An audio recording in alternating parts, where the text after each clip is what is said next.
Hello friends, this is Renu Yadav and welcome to my channel R Y education is life. आज इस video में हम लोग डिस्कस करने वाले हैं सोशियोलॉजी का चैप्टर 3 पर्यावरण और समाज। यह चैप्टर पेपर 2 समाज का बोध से संबंधित है। तो इससे संबंधित जितने भी क्वेश्चंस हम लोगों के बनेंगे एमसीक्यूज, आज हम लोग उसको कंप्लीट करेंगे। मैं आपको बता दूं, जो 11th क्लास का मैं सोशियोलॉजी का एमसीक्यूज करा रही हूँ, आपके टर्म 1 के एग्जामिनेशंस के लिए बहुत ही बेनिफिशियल होगा। तो दोस्तों, आप लोग कोशिश करें कि ये वीडियो को आप लोग देखें और जो भी क्वेश्चंस हैं आप लोगों को लगता है कि कर सकते हैं, एग्ज़ाम में आ सकता है, तो प्लीज़ इसको आप ज़रूर नोट डाउन करें या स्क्रीनशॉट ले लें, ताकि एक छोटी सी कोशिश है आप लोगों की एक मदद करने की। आई होप ये वीडियो आप लोगों को पसंद आएगा। तो चलिए हम लोग फटाफट स्टार्ट करते हैं। तो आप लोगों के सामने पहला क्वेश्चन है, पर्यावरण समाज से संबंधित निम्नलिखित में से कौन प्राकृतिक पर्यावरण से संबंधित है। तो आपको बताना है कि कौन प्राकृतिक पर्यावरण है, ठीक है, जिसे मनुष्य ने नहीं बनाया है। ठीक है, जैसे नहर, पहाड़ पर स्थित बस्ती, जलवायु, इनमें से सभी। तो दोस्तों याद रखिएगा, जो आपका ऑप्शन नंबर 3 है ये इसका आंसर होगा, क्योंकि जो जलवायु है वो मनुष्य नहीं बनाता। ठीक है, नहरें बना सकता है, पहाड़ पर स्थित बस्ती बना सकता है, पर जलवायु प्राकृतिक है, ये अपने आप बदलती है। चलिए नेक्स्ट है क्वेश्चन नंबर 2, पर्यावरण के 3 मुख्य रूपों का उल्लेख किसने किया। किसने बताया कि पर्यावरण के 3 मुख्य रूप हैं। तो मैं बता दूं इसका आंसर आप लोगों को, इसका आंसर होगा लैंडिस, ऑप्शन नंबर 1 लैंडिस ने बताया था। ठीक है, चलिए नेक्स्ट क्वेश्चन में आते हैं, क्वेश्चन नंबर 3। क्वेश्चन नंबर 3 जो है आपका, वह किसने सांस्कृतिक पर्यावरण को मानव की संपूर्ण सामाजिक विरासत के नाम से संबोधित किया है। आपको बताना है कि किसने बताया कि जो सांस्कृतिक पर्यावरण है उसे मानव की संपूर्ण सामाजिक विरासत के रूप में संबोधित किया था। तो देखिए इसका जो आंसर होगा, मैं आपको बता दूं, इसका आंसर होगा मैकाइवर तथा पेज ने बताया था। मैकाइवर तथा पेज ने बताया था। तो ऑप्शन नंबर 4 इसका आंसर होगा। ठीक है, ऑप्शन नंबर 4। चलिए नेक्स्ट क्वेश्चन में आते हैं, क्वेश्चन नंबर 4। क्वेश्चन नंबर 4 है कि आपको बताना है कि पर्यावरण कोई भी वह बाहरी शक्ति है जो हमें प्रभावित करती है। यह कथन किसका है, आपको बताना है। तो यह कथन किसका है, तो यह कथन है रॉस का। रॉस ने ये कहा था। चलिए नेक्स्ट क्वेश्चन में आते हैं, क्वेश्चन नंबर 5। चिपको आंदोलन किससे संबंधित है। चिपको आंदोलन का सवाल भी हम लोगों ने इसी सोशियोलॉजी में किया था। तो ये वृक्ष से संबंधित है, और किस प्रकार के वृक्ष से, तो याद रखिए ये हिमालय में जो वृक्ष हैं उनसे संबंधित है। नेक्स्ट क्वेश्चन है क्वेश्चन नंबर 6, पारिस्थितिकी इकोलॉजी की शुरुआत कब से मानी जाती है। तो इसकी शुरुआत कब से मानी जाती है, तो इसका आंसर होगा सन 1866 से मानी जाती है। नेक्स्ट है 77 नंबर, समाजशास्त्र में सामाजिक परिस्थिति शास्त्र का वैज्ञानिक विवेचन करने का श्रेय किसे दिया जाता है। यानी कि समाज शास्त्र में जो सामाजिक परिस्थिति शास्त्र का जो वैज्ञानिक रूप में वर्णन किया गया है, किसने किया है, तो इसका पार्क और बर्गेस को जाता है।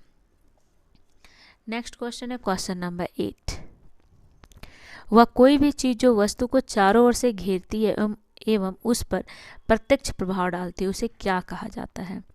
तो याद रखिएगा वो होगा आपका पर्यावरण, एनवायरनमेंट। नेक्स्ट है क्वेश्चन नंबर 9, मानव पारिस्थितिकी के कितने पहलू हैं। तो मानव पारिस्थितिकी के टोटल 5 पहलू हैं।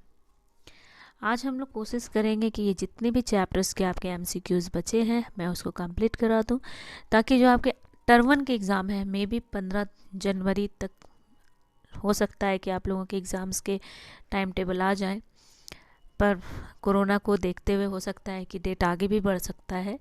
तो कुछ कहा नहीं जा सकता कि कब तक एग्ज़ामिनेशंस के डेट आएंगे, पर उसके लिए आपको रेडी होना होगा, क्योंकि बहुत सारे चैप्टर्स हैं और पढ़ना तो है और एमसीक्यूज तो करना ही होगा, क्योंकि बिना एग्ज़ाम दिए हुए आप भी नहीं समझ पाओगे कि कितना हम लोग प्रिपेयर हैं। तो कोई भी सब्जेक्ट है उसके लिए तो पढ़ना पड़ेगा आप लोगों को।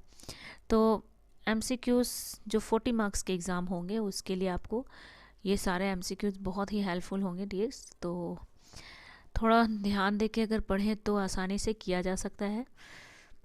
चलिए क्वेश्चन नंबर 10, कोई भी बाह्य शक्ति जो हमें प्रभावित करती है, पर्यावरण होती है, यह कथन किसका है? तो यह कथन जो है ना रॉस का है। किसका है? रॉस का। नेक्स्ट क्वेश्चन में आते हैं, क्वेश्चन नंबर 11। सामाजिक पारिस्थितिकी समुदायों तथा पर्यावरण के संबंधों का अध्ययन है, यह कथन किसने दिया है?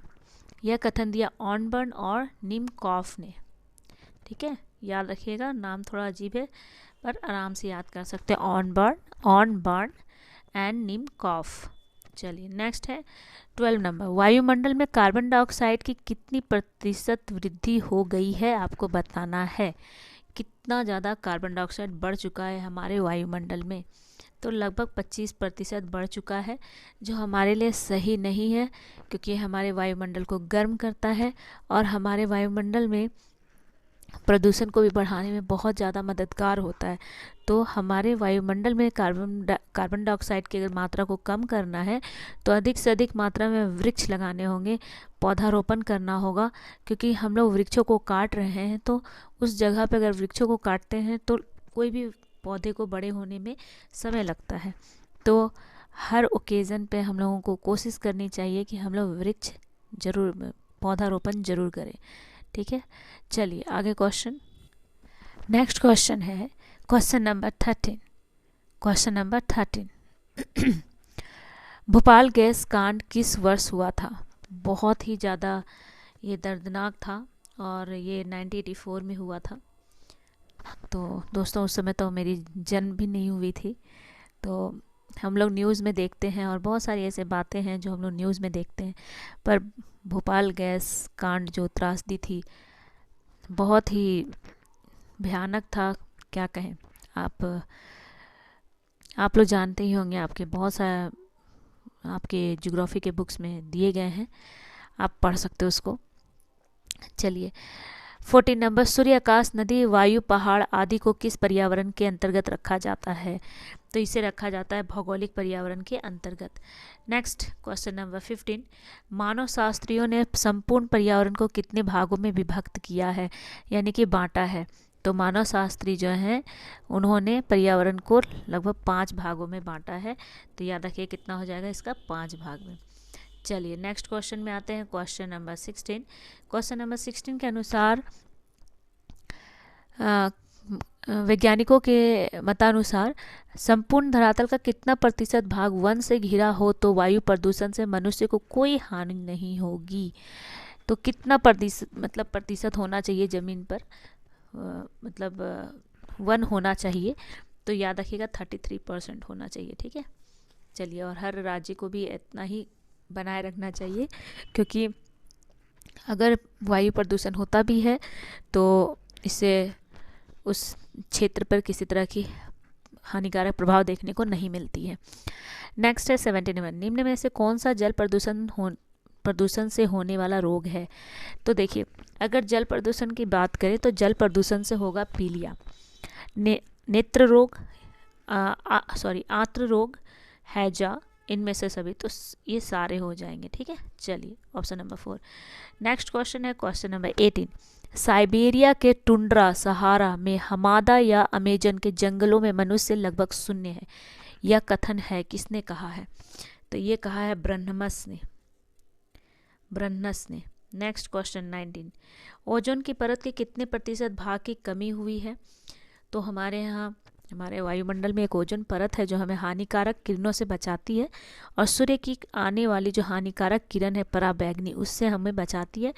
पर कुछ सालों में उस ओजोन परत में होल हो चुका है, छेद हो चुका है।